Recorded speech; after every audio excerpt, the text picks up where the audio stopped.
Welcome to JJ Tagalog Movie Recap. Isang lalaking may kapansanan ang naghanap ng tunay na pag-ibig, ngunit sa bawat hakbang, mas lalong lumalapit siya sa kapahamakan. Hanggang sa makilala niya ang babaeng tinawag niyang instant noodles, isang pag-ibig na magbibigay ng pag-asa pero maaari rin niyang ikasawi. Kinukuha ko na ang renta, sabi ng landlord. Ibinabalik niya sa babae ang 300 piso, pagkatapos ay isinasara ang roll-up door. Binigyan na kita ng pera, huwag ka nang kumain ng instant noodles. Kung wala ka ng pera, pumunta ka ulit sa akin. Ngayon, kinuha rin niya ang damit ng babae. Pinalalahanan niya ang sarili na malapit lang ang tinitirhan niya at pwede siyang pumunta kahit kailan. Pagbalik niya sa reception ng property, may nadaan na lalaking may kapansanan na nagbebenta ng scratch card. Bumili ang landlord ng isa. Nanalo ako. Ang galing mo, alam mo kung paano mag-scratch. Ang batang may kapansanan ay si Aliu dahil sa isang aksidente. Ngayon, kailangan pa niyang tulungan ng ama sa pagligo. Sa mga babae, natural na may gusto siya pero walang magawa. Pero kahit ganoon, nakatingin pa rin siya sa bagong labas na long legs at iniisip na magkaroon ng koneksyon sa kanya. Lahat ng ito ay nakikita ng landlord. Huwag mo nang tingnan, benta na yan. Pumupunta ba siya araw-araw? Hindi naman palagi. Siya, gusto mo bang lokohin siya sa lugar na panghihi? Tinatitigan ng may malaswang ngiti ang landlord. Si Aliu ay gusto lang mabilis na makatakas. Parang pinagtatawanan siya ng langit sa kanyang walang kwentang pangarap. Isang malakas na ulan ang gumising sa kanya. Napilitan si Aliu na magtago sa harap ng pampublikong palikuran pero hindi ito privado. Bahagyang narinig ni Aliu na may magkasintahan sa loob ng palikuran. Hindi niya napigil ang lumapit, naririnig ang paulit-ulit na tunog ng kanilang pagnanasa hanggang sa biglang bumukas ang pinto. Sa gulat ay natauhan si Al. Sa gulat ay natauhan si Aliu, hindi niya inaasahan na ang magkasintahan ay walang pakialam. Ang kanilang kilos ay lalong naging mas marahas, parang hindi nila itinuring na tao si Aliu. Simula noon, ang tagpong iyon ay tumatak ng malalim sa kanyang isipan. Ang pagnanasa ni Aliu sa kabaliktaran na kasarian ay lalong tumindi. Nagsimula siyang madalas pumunta sa pampublikong banyo, nagkukunwaring nagbebenta ng produkto, ngunit sa totoo ay ang pangarap niya ay maging bida rin. Isang tambay ang nakahalata sa pagnanasa ni Aliu at sinadyang biruin ang kasintahan. May utang pa akong 10 piso sa kanya, kung hindi, halikan mo siya, hahalikan siya. Ayoko nga, ang kadiri. Pero si Aliu ay walang pakialam sa pang-aasar, nakatitig lang siya sa laban ng iyon na parang tulala at pagkatapos ay bumibili ng scratch card. Naging magkaibigan na rin si Aliu at ang landlord. Ayaw niyang pigilan si Aliu, kaya nagpasya siyang bigyan ng regalo ang isa't isa. Para sa'yo, ano nang ginagawa mo? Hindi ba gusto mo talaga ng babae? Ayan, gamitin mo na lang yan. Hindi inaasahang tumanggi si Aliu na may halong pag-aalinlangan, nagkunwari siyang parang desenteng tao. Akala ng landlord, iniisip lang ni Aliu ang kaligtasan, agad na ibinunyag ang pinagmulan ng damit. Siguradong walang sakit yan, hindi pa yan nalalabhan. Umalis ka na, huwag ka nang maggunwari, sabi pa ng landlord. Noong araw na iyon, nakita niyang sinisilip ni Aliu ang pampublikong banyo. Kung may iniisip ka pa sa hinaharap, tandaan mo kausapin ang sarili mo na maaga, huwag magtago mag-isa. Ang landlord pala ay isang veteran pervert, laging gumagamit ng kamera para managtip. Kapag wala akong trabaho, gusto kong pumunta doon sa public toilet. Tingnan mo, lahat ng ito ay mga tagumpay ko. Bukod sa mga maselang eksena, mayroon ding pribadong video ni Aliu sa estido. Ang dumi mo talaga, ano bang kinukunan mo ng patago? Hindi ko akalain. Ang landlord, imbes na mahiya, ipinagmamalaki pa. Ang bawat video ay ina-upload sa website para kumita ng malaki. Kapag naiisip ni Aliu ang kanyang kahihiyan ay pinakita sa publiko, nagmingit-ngit siya sa galit. Burahin mo, wala namang video mo doon. Akala mo ba may interesadong mag-click para panoorin ang isang file na gumagawa ng? Hindi naman, paano mo buburahin? Sa isang iglap, ang kakaibang hilig ni Aliu ay lumaki ng gusto. Ang kahihiyan ay hindi niya na kayang harapin ng landlord, kaya galit na galit siyang umalis dito. Paglabas niya, si Aliu ay nakakita ng liwanag at isang anghel na kanyang minahal sa unang tingin. Iyon ang paborito niyang hairstyle. Isang tingin lang, hindi na niya ito malilimutan. Ganito sinundan ni Aliu ang tao hanggang sa makarating sa isang maliit na tindahan. Sa wakas, nakita niya ang babae. "Kilala mo ba ang kaibigan ko?" Ang magulong tanong ay nagpagulo sa babae. Nang makita ito ni Aliu, hindi na siya nagpaligoy-ligay pa. Diretsyong tinalumang tanong na iyon, "Ang boyfriend mo ba?" Ang ibig kong sabihin, may boyfriend ka ba? Wala. Biglang lumakas ang kumpiyansa ni Aliu. Sa totoo lang, para makuha ang isang babae, kailangan mag-iwan ng tanda ng pagmamahal. Nakita niya sa basket ng babae ang isang bukas na bag ng betel nut. Agad niyang kinuha mula sa kanyang stand ang isang pakete, umaasa na tatanggapin ng babae ang kanyang pagmamahal.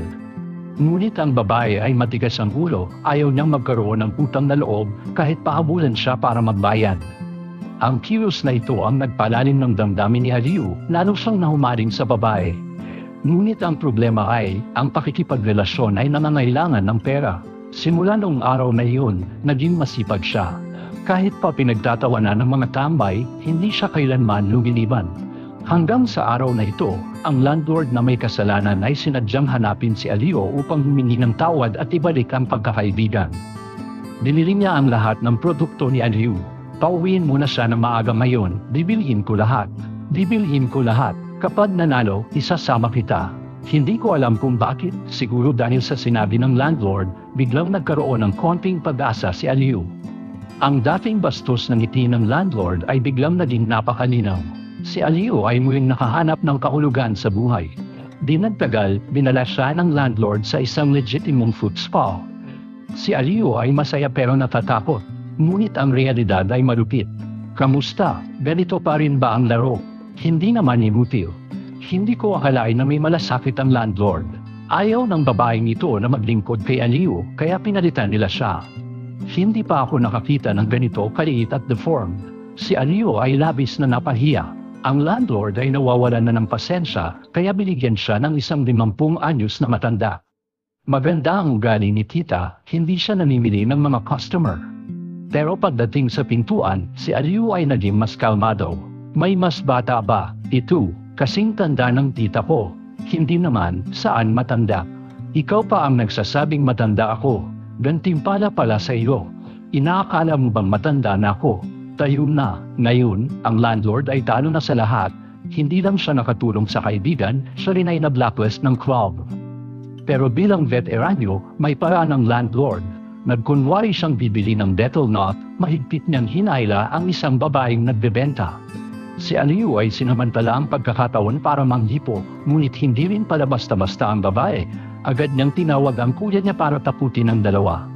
Sa ngayon, wala nang magawa ang landlord, kailangan na niyang gamitin ang huling paraan. "Pagpasok mo, sabihin mo sa kanya, pinapanta ako ni Kuya Wen, pangalan ng landlord." Tama, ito ang huling pagkakataon ni Aliu. Bago pumasok, medyo nag-aalangan siya, hanggang makita niya ang pamilyar na mukha, ang nasa harap niya ay ang kanyang Diyosa. "Si Kuya Wen ang nagpadala sa akin." Biglang nawala ang ngiti ng dalaga, napalitan ito ng malamig na ekspresyon, habang dahan-dahang bumababa ang roll-up door. Sa wakas, nakahinga ng maluwag ang landlord, akala niya natulungan niya ang mabuting kaibigan. Pero si Aliu sa loob ng bahay ay litong nito. Sa wakas, natapos din ang nakakailang na sandali. Sa oras na ito, unti-unting nagkakamalay si Aliu at nagsimula siyang makipag-usap sa babae. "Anong pangalan mo?" Nakita niyang ayaw magsalita ng babae, kaya siya na mismo ang nagpakilala. "Kamusta? Ako si Aliu, instant noodles." Hindi ako gutom. "Tawagin mo na lang akong instant noodles." Hindi maiwasang mapansin ni Aliu na ang ganda ng babaeng ito, pero ang pangalan niya ay napakaiba. Ang mga komentong ito ng straight na lalaki ay nasira ang dating ambience. Hindi na nagsalita si instant noodles, binuksan niya ang rolling door, malinaw na nagpapahiwatig na paalisan na ang bisita, ngunit hindi pa rin kontento si Aliu. "Pansit, pwede bang iyong makayakap?" Hindi tumanggi si Pansit, nagyakap lang sila parang magkasintahan, ngunit ang magagandang sandali ay laging panandalian lamang. Pagkatapos umalis sa tindahan, naglakad-lakad si Aliu sa kalye ng matagal, hanggang gabi na siya nakauwi sa bahay. Hindi niya akalaing pagpasok niya, makikita niya ang isang matabang babae. Naguluhan si Aliu, parang ito ang babaeng ipinakilala ng kanyang ama para sa kanya. Ayoko talaga siyang kausapin, hindi ko siya gusto, walang galang siya. Hindi rin kita gusto, Aliw. Simula nang magkapinsala si Aliw, kontrolado ang kanyang buhay, pero pagkatapos ng sandaling pag-iisa nila ng instant noodles, ayaw niyang pati ang huling bahagi ng kanyang damdamin ay kontrolin din. Kaya matapos niyang paggalitan ng babae, nag-away rin sila ng kanyang ama. Ikaw ay palaging katulad ng dati, palaging nagdedesisyon para sa akin, na itanong mo ba sa akin? Si Aliw ay nagtanong ng malalim na nagbigay ng matinding pag-iisip sa ama. Halos magdamag na nagsindi ng katulang ama at uminom ng isang bote ng alak, pagkatapos ay nagkaroon ng lakas ng loob. Nag-usap kami ng anak ko tungkol sa matagal ng kinikimkim na problema. Pagod na ang lahat, pwede ba kitang patayin? Hindi mo ba sinabing hindi kita tinatanong ng opinion mo? Ngayon tinatanong kita, matanda na si Papa, hindi ka na niya kayang alagaan. Ang ilaw sa labas ng bintana ay nagkikislapan, parang ang damdamin ni Aliw sa sandaling ito. Hindi niya alam kung ano ang ibig sabihin ng mga salita ng kanyang ama, kaya't hindi na lang niya ito iniisip. Kinabukasan ng umaga, tumakas siya sa bahay. Muli nang nakita ang instant noodles. Sa pagkakataong ito, ibinalik niya ang ninakaw na damit panloob ng landlord, pero ang reaksyon ni Pao niyan ay sobrang matindi. Bakit mo ako inaapi? Lubos na siyang nag-collapse. Nakita niyang ibinalik ang kanyang underwear, pakiramdam niya ay isa lang siyang gamit, walang kahit anong respeto na nakuha. Pag nagsawa na ang landlord, ibinibigay kay Aliw at paulit-ulit na lang may binabatol sa susunod na tao. Walang kaalam-alam si Aliw sa kalagayan ni instant noodles, nahimik lang siyang nakabantay sa tabi, kasama siya sa paglabas ng emosyon hanggang sa hamupa ang pagiging hister icon ni instant noodles. Sa kapalang iyon, sinubukan ni Aliw na makipag-usap ng masinsinan. Hindi kita sasaktan, huwag kang mag-alala, ako nga mismo ang inaapi eh. Pilate ka, may nalaapi pa rin sa'yo. Hindi ko na mabilang, okay. Tingnan mo ako, lagi akong pinagtatawanan dahil sa pilate ko. May kapansanan, deformado, ang malungkot na kalagayan ay nagdulot ng pagkakaintindihan sa kanilang dalawa. Hindi na itinago ni Aliw ang kanyang sarili. Minsan talaga gusto kong magtago, minsan masaya rin ang magtago. Saan magtatago? Nagkasundo agad ang dalawa, sabay silang pumasok sa pampublikong banyo. Madumi at mabaho dito, tanging mga taong itinakwil ng mundo ang pumupunta dito para magpahinga. Nakatingin sa dingding na puno ng iba't ibang sulat na magulo, biglang nagkaroon ng kakaibang pakiramdam ng pagiging bahagi dahil sa instant noodles. Sa gitna nito, may ilang usapan tungkol sa pag-upa ng hitman para pumatay. Ang isang hitman ay may tatlong kinakailangan para pumatay, isang nagutos, isang target at isang kabayaran. Kapag kulang ang isa, pwede lang siyang ituring na mamamatay tao, hindi siya isang hitman. Habang nakatingin sa seryosong instant noodles, hindi mapigilan ni Aliw na matawa, pero hindi nagbibiro ang instant noodles. Kung maaari, gusto kong ipagkatiwala sa kanya ang pagpatay sa isang tao. Sino ang gusto mong patayin? Kung tutulungan kita pumatay, ano? Ano ang ibibigay mo sa akin bilang gantimpala? Pwede kitang ilibre ng isang mangkok ng instant noodles. Simula sa sandaling ito, ang dalawang malulungkot na kaluluwa ay unti-unting nagkaroon ng koneksyon. Bumalik sila sa tindahan, parang karaniwang magkasintahan na naglalaro at nagbibiroan, sabay silang nagpabubble, sama-samang hanapin ang mga matagal nang nawala na kagandahan. Hindi nila alam, lahat ng ito ay nakita ng tandem nilang ina na kumakain ng instant noodles.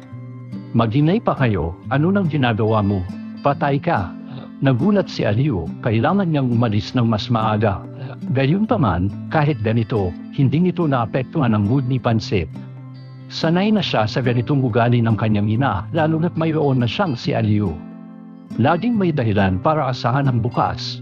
Pagkatapos, pumunta si Pansit sa isang mamahaling restaurant para magbalot ng pagkain para sa kanyang ina. Simula nang mabaliw si nanay, araw-araw na kaming bumibili ng sanma sa tindahan na ito. Kailangan kong tanggalin ang mga tinik ng isda sa instant noodles. Pagkatapos ay durugan ito at ihalo sa kanin at isubo sa kanya ang paunti-unti. Sa simula, napaka-cooperative ni nanay, pero ngayon, halatang may sama siya ng loob.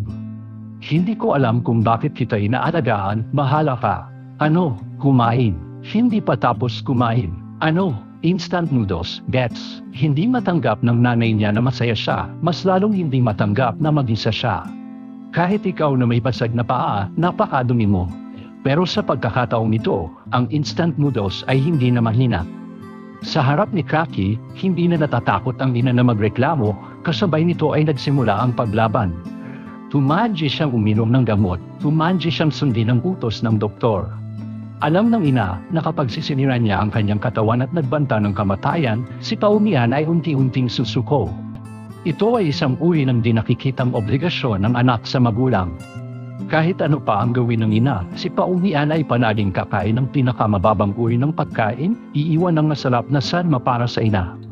Sa kabilang banda, si Aliu naman ay kumakain ng napakasarap, na yun ang ama ay kakaiba. Nag-order ng isang malaking mesa ng masasarap na pagkain, patuloy na pinipilit si Aliu na kumain. Ilang araw na lang natitira, kumain ng mabuti, mabuhay ng mabuti. Nalilito si Aliu sa naririnig niya hanggang sa inilabas ng ama ang isang resulta ng pagsusuri. Matagal na palang may malubhang cancer ang ama, alam niya ang hindi na siya magtatagal.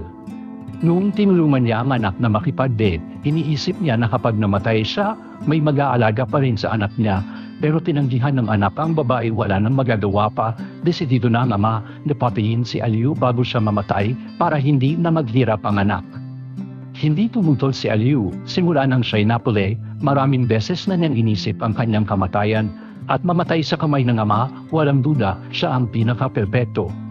Pero bago siya namatay, hindi pa rin niya maiwan ang isang tao. Sinabi mo dati na gusto mong pumatay ng tao, nanay mo, si Wenji Landlord. Dahil alam mong malapit ka ng mamatay, kaya gusto ni Aliu na tulungan si Paumi bago siya mamatay, patayin ng taong pinakakinaiinisan niya. Ngunit hindi alam ni Paumi kung ano ang pinagdaanan ni Aliu. Ang alam lang niya ay natuklasan ng iba ang espesyal na relasyon niya sa landlord. Ano ba yung tawa? Selos ka ba? Hindi niya kailanman naisip na ang isang tulad kung nasa gilid ng lipunan ay maaari rin palang paggagawa ng mga lalaki. Habang tinitignan si Aliu na puno ng init, hindi na nag-aalinlangan, muli niyang ibinaba ang roll-up door at naghanda para sa sandali kasama si Aliu. Ngunit sa pagkakataong ito, wala na siyang naramdamang sakit o pamamanhid at hindi na rin ito isang mabilisang gawain lang. Sa pagkakataong ito, ibibigay niya ang buong sarili para sa taong mahal niya. Biglang may narinig na katok mula sa labas, dumating na naman ang landlord, agad silang nagbihis at mabilis na tumakas sa likod na pintuan. Hindi pa naging ganito kasaya ang instant noodles. Ang bilis ng takbo nila, isang kisap mata lang at bigla siyang nawala. Sa maliit na daan, muling pinag-usapan ni Aliu ang tungkol sa relasyon ni Paumian at ng landlord, pero ayaw talagang pag-usapan ni Paumian, ayaw niya makita ng taong gusto niya ang kanyang maduming bahagi. Pwede mo bang ipangako sa akin na huwag nang magtanong? Sa totoo lang, ang relasyon nilang dalawa, matagal nang nahulaan ni Aliu, kaya hindi na kailangan magtanong pa, CJ, pwede mo rin bang ipangako sa akin ng isang bagay? Ano iyon? Pwede bang lumayo ka na lang sa kanya, ang landlord? Gustong-gusto ni instant noodles ang pagseselos ni Aliu, umayag siya sa hiling nito. Hindi niya alam na ito na ang huling halik nila ng minamahal. Sa oras ng paghihiwalay, tinawag ni Aliu si Paumi pabalik, ngunit matapos mag-isip, wala namang masabi kaya't simpleng sinabi na lang ang palm. Hindi alam ni Paumi, si Aliu ay malapit ng patayin ng kanyang ama, ngunit siya ay bumalik sa tindahan na puno ng kasiyahan. Pagpasok pa lang sa pintuan, narinig niya ang pamilyar na boses ng landlord. Saan ka pupunta? Sinabi ko sa iyo na buksan mo ang pinto. Iniwan mo ba ang nanay mo mag-isa sa bahay? Ikaw at isang payle, ano ang siniseryoso mo? Tingnan mo ang itsura nito. Mukhang gusto ng landlord na muling makipagkasundo, pero pumayag na si instant noodles kay Aliu. Sa pagkakataong ito, naging matatag siya sa gusto niya. Pasok, pasok, pasok, anong ginagawa mo? Ang lakas ng loob mong lumaban, anong ginagawa mo? Tumakas si instant noodles sa pintuan, iniwan ang landlord na nakalungod sa lugar, dinupad niya ang pangako niya kay Aliu. Samantala, si Aliu naman ay kailangan tuparin ang pangako niya sa kanyang ama. Bago siya mamatay, nagkaroon ng maraming hapunan ng madama, pero kahit gaano pa kasarap ang pagkain, walang sino man ang masaya. Sa huli, si Aliu ang kusang nagbasad ng katahimikan. Tay, pwede ba akong mag-UC? Ito ang unang beses ni Aliu na mag-UC. Alam ng ama, handa na ang anak na umalis. Tinitingnan ng mga medalya sa dingding, naalala ng ama ang kanyang kabataan, nung hindi pa baldado si Aliu, at buhay pa ang asawa niya. Kung hindi nang sana siya sumalumat sa ilaw at naaksidente, sana'y perfecto ang kanilang pamilya.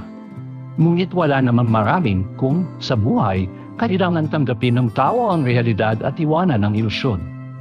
Alam ng ama, panahon na para ihatid si Aliu sa kanyang hantungan. Bakit hindi ako? Bakit hindi ako? Mahina ang puwersa ng ama, ngunit hindi man lang lumaban si Aliu, matagal na niyang tinanggap ang kanyang kapalaran. Pinatay ng sarili na magamit ang kanyang mga kamay. Bakit? Ngunit ang ama ay walang naramdamang ginhawa, ngayon, wala na siyang iniintindi. Namuhay na lamang ng walang saysay, inihinti na lamunin siya ng cancer.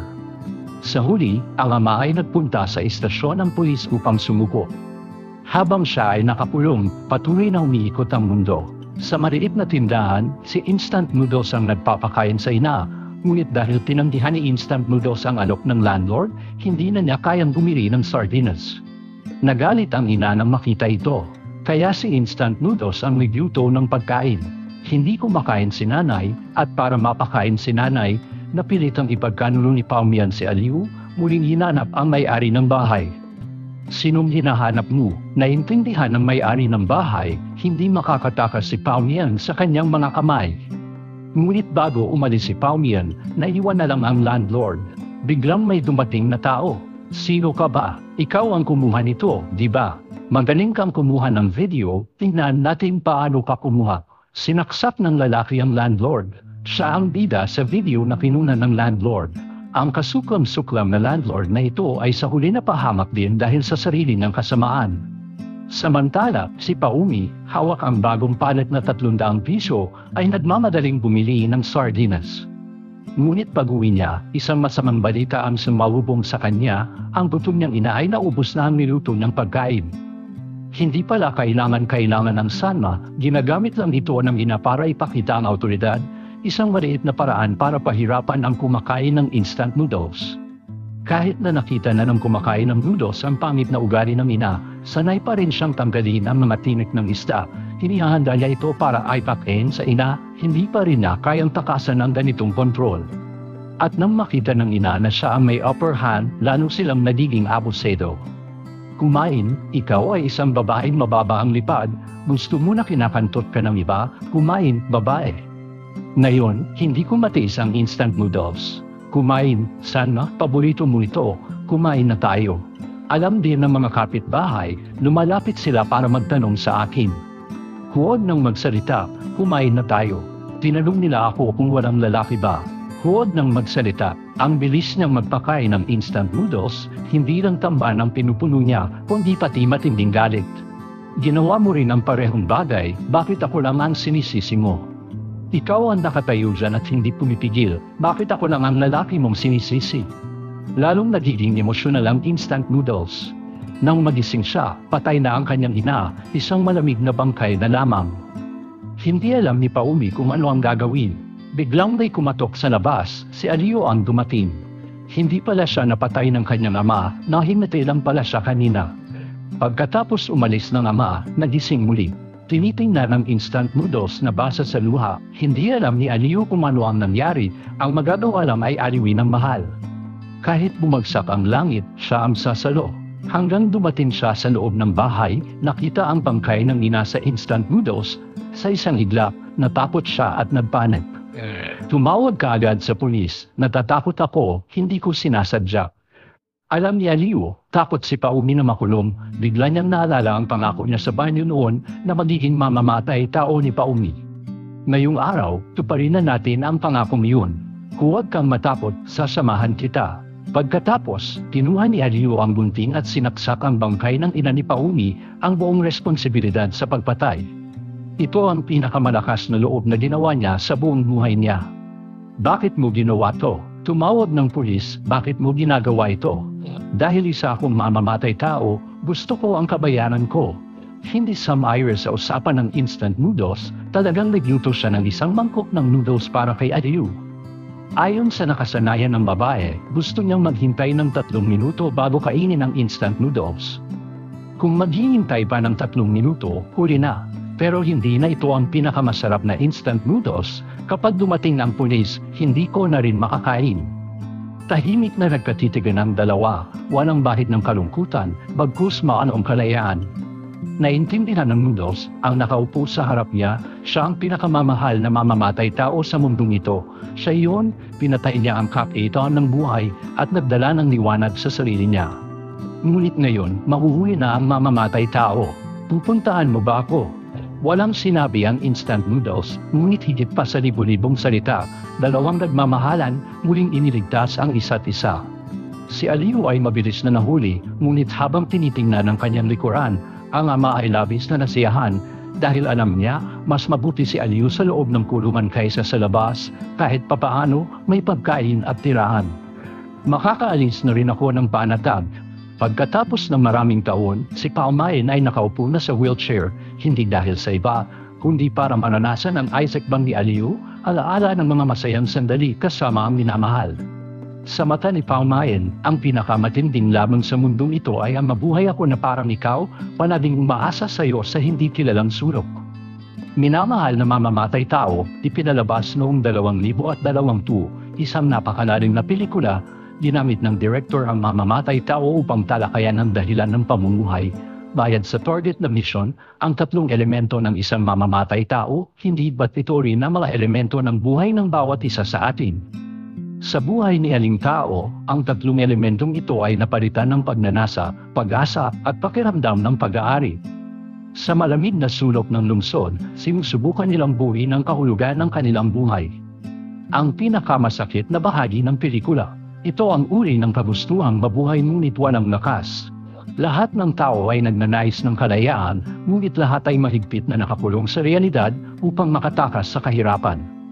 Dalawang nagmamahalan ang nagbigay ng lahat ng kanilang makakaya, sa huli, sa pinakamatinding paraan, ipinaglaban para sa kanilang minamahal, ipinaglaban ang muling paraiso. Marahil hindi nila kailanman natalo ang malamig na mundong ito, pero kahit papaano sa isa't isa, nakahanap tayo ng panandaliang init. Ang pinapatay ng mamatay tao ay hindi tao, kundi ang kahinaan, kawalan ng lakas at pagkadismaya. Kung hindi kayang maunawaan ng mga abstraktong konseptong ito, maaari tayong bumalik sa mismong pelikula tungkol sa pinagmulan ng instant noodles. Maraming eksena ng alaala sa pelikula. Lumaki si Paumain sa isang single parent na pamilya. Kaya't naging mailap ang kanyang malamig, anuman ang gawin niya. Palagi siyang mag-isa. Madalas, hindi siya napapansin, pero katulad ng ibang kasing edad niya, mayroon din siyang kaunting kayabangan. Kapag nakakakita siya ng mga alahas na hindi niya kayang bilhin, palihim niyang inilalagay ang mga ito sa kanyang bag. Kaya napunta siya sa presinto, sa kapanas yun, ang landlord Amadas, tinuruman siya sa kanyang problema. Simula noon, nagustuhan na rin ng landlord ang instant noodles. Sa harap ng hayop na landlord, pinigilan din siya ng ina, ngunit hindi niya nakayanan ang titig ng pera. Katulad ng instant noodles, ang ina ay biktima rin ng landlord. Ang landlord ay may-ari ng tindahan ng instant noodles at mahalagang pinagmulan ng kita ng tindahan. Ang ina ay pumayag sa kanyang kalupitan habang araw-araw na pinahihirapan sa isip, unti-unting nababaliw. Minsan, ibinuhos niya ang lahat ng sakit sa instant noodles. At sa pagpayag ng mag-ina, ang landlord ay naging mas mapang-abuso, lalong lumala ang kanyang asal. Sa isang iglap, ang titig ng landlord ay naging utos na hindi maitatanggi na nagdulot ng matinding paghihirap sa instant noodles hanggang sa dumating si Aliu. Sa wakas, natagpuan niya ang liwanag sa kanyang masalimuot na buhay. Parang instant noodles, si Aliu ay isa ring taong api sa lipunan. Dahil sa kapansanan, may kakaibang pagnanasa siya sa sex. Ang mga tambay sa kalsada ay madaling makahanap ng babae at minsan pa'y humihingi ng pera sa mga babae.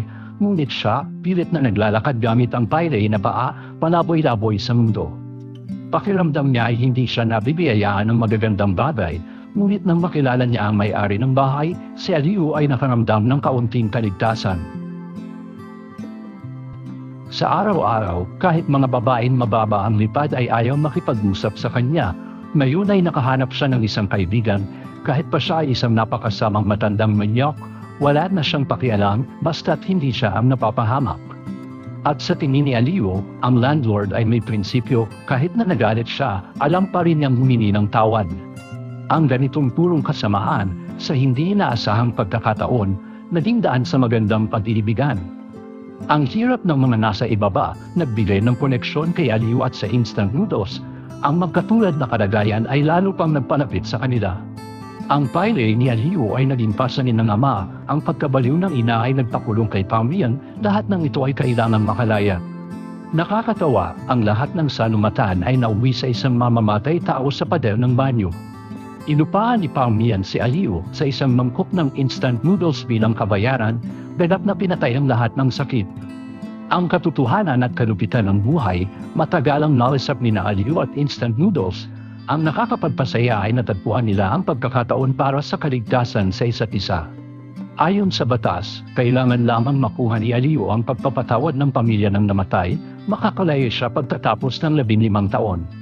Hindi ko alam kung sa oras na yun, maalala pa kaya niya ang mahal niyang mamamatay tao, lalapit kaya siya at muling kayakapin siya. Isang mata, 10 anino kasama mo sa panonood ng mga klasiko. Kung gusto mong malaman ang buong kwento, manatili ka hanggang dulo at huwag kalimutang i-like at mag-subscribe dito sa JJ Tagalog Movie Recap para lagi kang updated sa mga nakakakilig at nakakatindig balahibong movie stories.